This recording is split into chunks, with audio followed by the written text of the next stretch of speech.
C'est dans présence plusieurs personnalités, parmi eux chef gouvernement de facto Ariel Henry, ambassadeur pays la France, Canada, ministre et ancien ministre haïtien, sans compter plusieurs cadres d'administration publique là. Cérémonie pour commémorer Journée internationale francophonie en déroulé en baptême la francophonie de l'avenir. Représentant OIF en Haïti, Emmanuel Adjovi sent-il content pour travailler OIF a fait dans plusieurs domaines dans le monde là. Il profite rappeler rôle important Haïti a joué dans la création institution ça.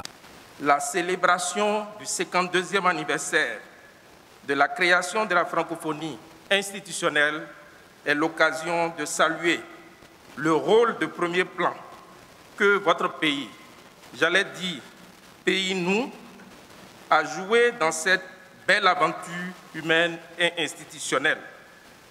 Je ne me lasserai jamais de répéter que Haïti fait partie des 23 pays membres fondateurs de la francophonie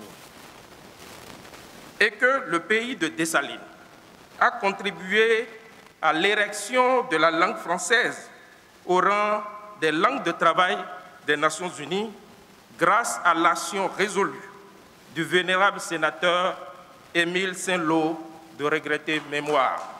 52 l'année depuis institution ça créée, 52 l'année depuis y a bataille pour rassembler peuple qui gagne en commun langue et culture français. Dans discours pour occasion, Premier ministre de facto Ariel Henry parlait des rapports Haïti avec l'autre pays membre OIF pendant l'encourager l'organisation continuer travailler pour défendre la diversité culturelle avec plusieurs autres valeurs. Madame Louise Mouchiki-Ouabo est une grande amie d'Haïti et souhaite que l'organisation qu'elle dirige s'implique davantage dans notre pays et contribue, si nous le voulons bien, dans la recherche de solutions dans les multiples crises auxquelles nous sommes confrontés.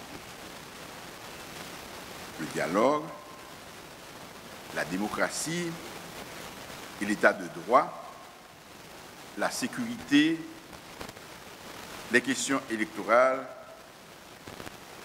mais aussi la diversité culturelle, le développement durable, l'environnement socio-professionnel des jeunes, l'équité des genres et j'en passe. Plus loin, Ariel Henry profite s'allier travail Franck Etienne, OIF déjà rend hommage dans l'occasion quinzaine francophonie. D'après ministre, Franck Etienne, c'est une légende dans la littérature haïtienne. Profite également de l'occasion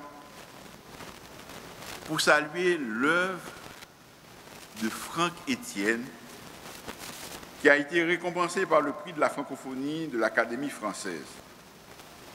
Cet artiste hors pair est une légende vivante de notre temps. Ministre communication à Kiltia, Emily Prophète, pas traité bouche bée dans l'occasion commémoration journée spéciale ça. Ministre Lansalier, j'ai fort travail OIF pendant 50 dernières années ça yo, malgré un pile difficulté. Nous sommes heureux de voir chaque année de nouveaux partenaires manifester leur volonté de rejoindre cette humanité qui fait de la diversité une valeur cardinale.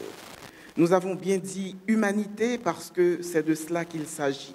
L'Organisation mondiale de la francophonie, au cours de ces 50 dernières années, a su identifier ce qu'il y avait de meilleur, de partageable entre des femmes et des hommes éparpillés sur les 5 continents qui ont la francophonie en partage et garder la porte ouverte pour tous ceux et toutes celles qui pensent comme elle que le monde doit devenir plus égalitaire, se doter de moyens pour traverser les nombreux obstacles qui se dressent devant nous et nous permettre de chasser les ombres qui planent sur la paix.